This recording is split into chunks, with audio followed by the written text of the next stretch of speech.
Demandez à un employé de bureau en burn-out comment en sortir et vous aurez beaucoup de réponses. Peut-être parmi dans le lot un road trip. Vous savez, ce genre de voyage qu'on fait sur les routes, une très grosse distance, on se reconnecte avec la nature, on oublie le boulot, tout ça, vous voyez. Et c'est assez vendeur quand même, avec pour seul compagnon l'inconnu et les gens que l'on va rencontrer. 10 dollars en poche, des paysages à couper le souffle, des grands voyages sur les routes. On ne pense plus à rien, c'est une expérience unique, à part. Et bah tout ça, il y a un petit studio de développement français qui va très bien le comprendre. Ce studio, c'est DigixArt. DigixArt, ils vont sortir en 2021 un jeu vendu comme Road Trip procédural qui n'est jamais pareil sur Steam. Là en 2021, ils vont sortir un jeu vendu comme Road Trip procédural qui n'est jamais pareil. Ils sortent en 2021 Road 96. Aujourd'hui, on va parler de Road 96, de ce que j'en ai pensé et si ça vaut le coup de l'acheter ou pas. On va essayer de faire une intro. Attention, intro. Alors moi, perso, j'avais déjà vu un let's play avant d'y jouer. Donc je savais un peu à quoi m'attendre et je me rappelais de certains trucs que j'avais déjà vus quand j'y ai joué. Et comme je l'ai dit, il y a de la rejouabilité. C'est ça qui est bien, je veux dire. Tu perds vraiment pas grand chose si tu regardes un let's play. En plus, il y a beaucoup de niveaux. Parce que oui, le jeu il est divisé en niveaux. Et il y en a beaucoup que j'avais pas fait. Et il y en a beaucoup à faire en fait. Par exemple, moi, ma première game, j'avais fait quasiment le max d'événements débloquables finalement. Parce que aucun de mes persos était mort, sauf un, mais c'était à la toute fin. Donc techniquement, j'avais débloqué le maximum d'événements possibles avec les persos principaux. Et il m'en restait 5 à faire encore. Donc prenez un mec qui en a tué quelques-uns en cours de route, il y en a un qui est mort au milieu, blablabla et tout. Et il lui reste quand même au moins une bonne deuxième game à faire. Quoi. Ça c'est cool. Après voilà, c'est rejouable, mais seulement pour 2-3 parties. Quoi. Après t'as tout fait. Après voilà, tu peux tryharder un truc, tu peux faire ce petit aspect, ce petit truc secret, trouver tous les machins, mais pour les tryharders, c'est pour ceux qui veulent faire le 100% et tout. C'est pas très dur à le faire. Et voilà, vraiment, je pense 15-20 heures de jeu, t'as 100%. Peut-être même 10 heures, tu vois. C'est rejouable pour un temps. Donc oui, quand tu dis c'est jamais pareil, c'est vrai. Techniquement, à chaque partie, tu n'auras pas le même enchaînement, mais tu connaîtras déjà tous les événements. Quoi. Donc ça viendra souvent à bout d'un moment. Donc c'est pas mensonger, mais le jeu est pas fait pour avoir une longue durée de vie. Au niveau des graphismes, j'aime beaucoup la DA. Je la trouve très belle. Ils sont un peu dans les couleurs vives, tout ce qui est coloré, tout ce qui est flashy, j'aime beaucoup. Moi j'aime bien en tout cas, c'est vraiment pas un jeu sombre. Si tu y vas aussi, c'est pour apprécier les paysages. Hein. C'est aussi un truc du road trip, comme je l'avais dit en intro un peu. Et ils arrivent bien à véhiculer cette idée. Ça rend t'aimes bien regarder ce qu'il y a autour de toi dans Road 96.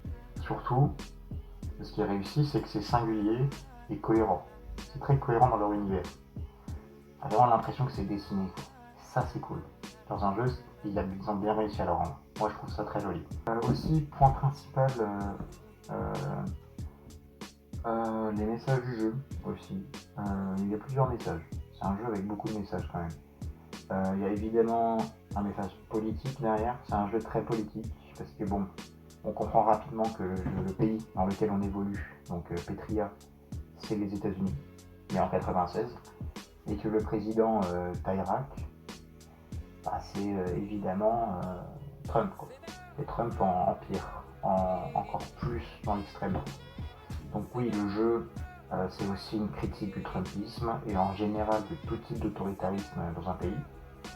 Mais avant tout, selon moi, le message de base, quoi, et auquel il faudra vraiment retenir, c'est un peu l'éloge du voyage, de la liberté et de l'indépendance. Alors, souvent ces thèmes qui reviennent, le voyage en lui-même, c'est le but du jeu, c'est le jeu, on fait un voyage en fait, on fait un road trip quoi. Et l'indépendance et la liberté, c'est évidemment toujours remis sur le truc, plusieurs personnages récurrents qui fuient de chez eux, nos protagonistes. Tous les protagonistes qu'on joue sont des jeunes qui ont fui de leur maison pour quitter le pays. Donc évidemment, l'aspect liberté-indépendance est là vraiment ancré dedans. Le message, tout ça, donc tout ce qui est liberté, éloge du voyage et tout, ils arrivent à te toucher. Le jeu arrive à te toucher, tu vois. T'as envie de voyager quand t'as fini Road 96. Donc oui, pour moi les messages du jeu sont bien véhiculés, bien apportés, on les comprend, et si on y est déjà sensible, bah ça marche et tout. Si on n'y est pas sensible, on peut l'être.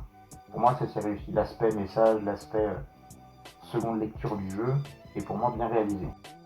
Aussi, il y a les persos principaux, les persos récurrents, qui sont aussi un point essentiel du jeu, qui sont limite aussi importants que le voyage en lui-même en fait, parce que on va oublier qu'on voit plus techniquement les personnages récurrents que nos protagonistes, et donc on va suivre leur histoire en fait. Les persos récurrents, c'est des personnages qu'on va voir à chaque voyage, parce que sur une game, tu vas avoir genre 6 normalement ados en fuite que tu vas jouer. Tu vas jouer 6 protagonistes différents. Et à chaque fois, tu croiseras les mêmes personnages. À chaque fois, les persos récurrents, tu les verras pas au même endroit, pas au même moment, pas dans le même ordre, mais tu verras toujours les mêmes.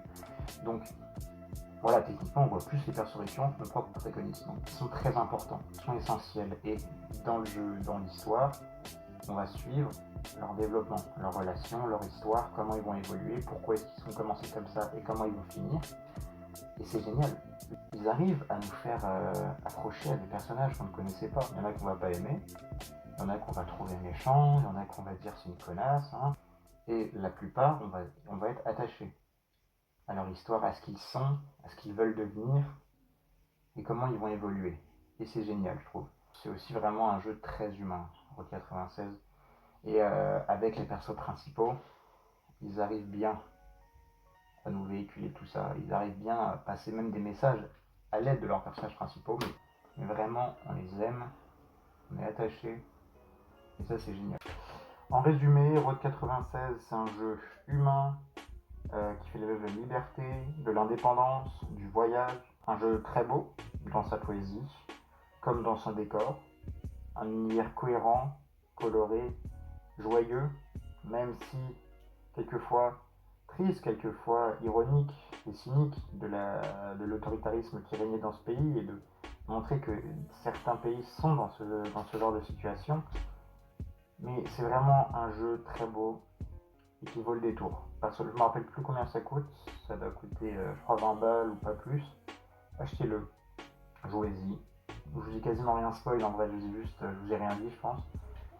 Jouez-y, vous perdez rien, vous allez peut-être pas en sortir changé, mais vous n'allez pas oublier.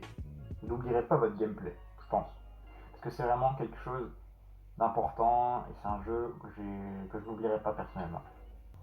Foncez, allez faire votre road trip, parce que oui, votre road trip, et qui est, comme je l'ai dit, chaque road trip est unique. Foncez et allez acheter le jeu. Et c'est déjà la fin de cette vidéo. Merci beaucoup d'être resté jusque là. J'espère que vous aurez aimé. Voilà, si vous avez aimé, abonnez-vous, mettez un like, blablabla, tout ça machin. J'essaie de m'améliorer, j'essaie de faire des trucs de mieux en mieux. Le montage il va encore puer sa mère, c'est sûr. Le script n'est pas super travaillé quand même. Hein. Je vais essayer d'aller plus loin. J'espère que vous avez quand même aimé cette LOL déjà. Vous pouvez me dire, dites-moi si je peux m'améliorer ou machin ou conneries. Dites-moi ce que je dois faire, la vie. Je suis preneur, hein, vraiment. Et merci d'être resté jusque-là. À la prochaine, peut-être pour une prochaine vidéo. Bye. Je crois que j'ai oublié un truc là. Oh putain. Évidemment. La soundtrack de Road 96. Les musiques. Que dire de ça? Que dire des musiques de Road 96 à part merci. Merci, c'était un banger. Merci beaucoup, c'est incroyable. Putain, merci. Ton fils est chauve. Et toi, est-ce que t'es complètement stupide? Parce que moi, j'ai pas de fils. Trop bête, la loose.